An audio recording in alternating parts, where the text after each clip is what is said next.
Hello सांग मैंने चलतु आज प्रस्तुत करवा माटी हांडी चिकेन।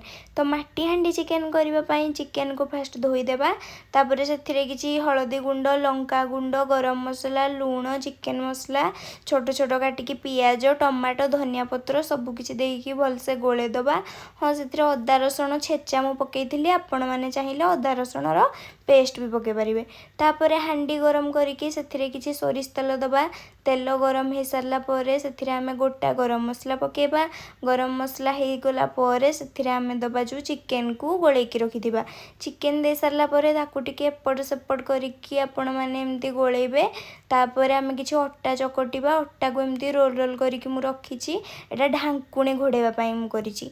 तापर आपण कोन करिवे ना सेथिरे किछि दही दबा। दही आ टमाटर भाग माप देखिकी देबे, नहले सेटा खट्टा लागि पारे। तापर ताकू आमे सीम करिकी छाड़ी दबा। तापर एबे आमे कोन करबा ना ढांकुणी को पूरा भलो से एमती आपण माने घोड़ेबे जेमती कोठू टिके भी फांका नथिबो।